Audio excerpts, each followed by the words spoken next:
কালো ধোঁয়ায় ছেয়ে গেছে পুরো আকাশ। হজরত শাহজালাল আন্তর্জাতিক বিমানবন্দরের কার্গো সেকশনে ভয়াবহ অগ্নিকাণ্ডে এমনই চিত্র দেখা গেছে শনিবার দুপুরে।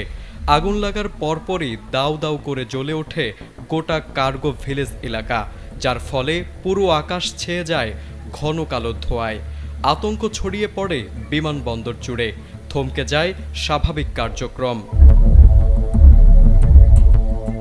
জানা গেছে, আগুন লাগার পর তা নিয়ন্ত্রণে আনতে তৎপর হয় ফায়ার সার্ভিসের ৩৬টি ইউনিট, যার সঙ্গে যোগ দেয় সেনাবাহিনী, নৌবাহিনী, বিমান বাহিনী ও বর্ডার গার্ড বাংলাদেশ।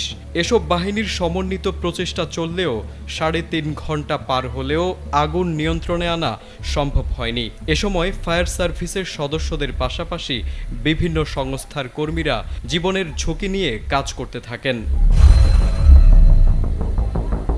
ফায়ার সার্ভিসের পক্ষ থেকে জানানো হয়েছে, প্রাথমিকভাবে অগ্নিকাণ্ডের কারণ ও ক্ষয়ক্ষতির পরিমাণ নির্ধারণ করা সম্ভব হয়নি। তবে পরিস্থিতি নিয়ন্ত্রণে আসার পর তদন্ত করে বিস্তারিত তথ্য জানানো হবে বলে জানিয়েছে কর্তৃপক্ষ।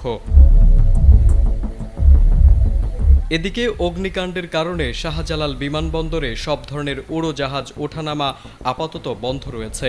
এরই মধ্যে ঢাকাগামী ৮টি ফ্লাইট চট্টগ্রামের শাহ আমানত বন্দর এবং একটি সিলেটের ওসমানী আন্তর্জাতিক বিমানবন্দরে অবতরণ করেছে। অন্যদিকে ঢাকা থেকে ছেড়ে যাওয়ার অপেক্ষায় থাকা আন্তর্জাতিক ফ্লাইটগুলো রানওয়ে ও ট্যাক্সিওয়েতে আটকে আছে।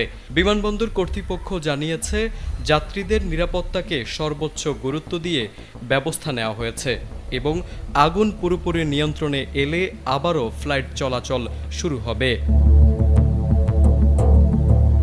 তারিক আজিজ, এটিএন বাংলা।